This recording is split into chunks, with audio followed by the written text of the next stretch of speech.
Merci, Monsieur le Ministre.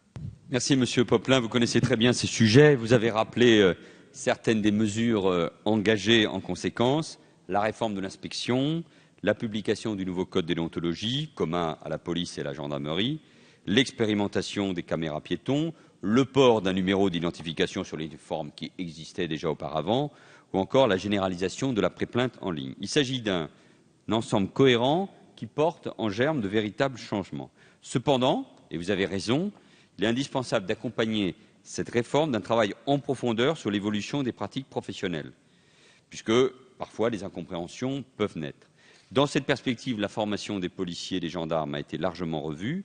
Outre l'augmentation des volumes horaires consacrés aux relations avec la population et la déontologie, les mises en situation pratique, comme les simulations de contrôle d'identité, ont été multipliées. Les acquis sont scrupuleusement contrôlés au cours de la formation.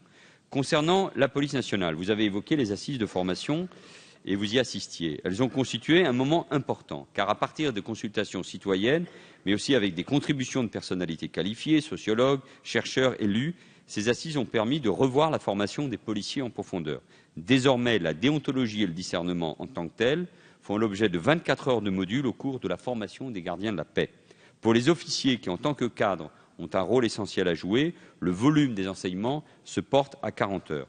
Et je termine en précisant que le code de déontologie est remis solennellement aux élèves au cours d'un cérémonial qui vise à marquer profondément le fonctionnaire de police. Tout cela, nous le faisons pour améliorer, non pas pour créer une condition de défiance des policiers, mais pour améliorer l'efficacité du travail de la police, car une police en confiance gagne en efficacité. Enfin, je veux souligner, et vous l'avez dit, et c'est un élément très important dans la crise de confiance que notre pays traverse depuis des années, combien en même temps je me félicite que les policiers et les gendarmes qui font un travail particulièrement difficile, parfois au prix de leur intégrité physique et même de leur vie, bénéficient d'un soutien aussi important dans le pays. C'est aussi un gage de réussite. C'est pour ça que nous devons leur donner des moyens en effectifs, en moyens techniques aussi et scientifiques pour poursuivre leur mission. C'est ce que ce gouvernement fait avec votre soutien.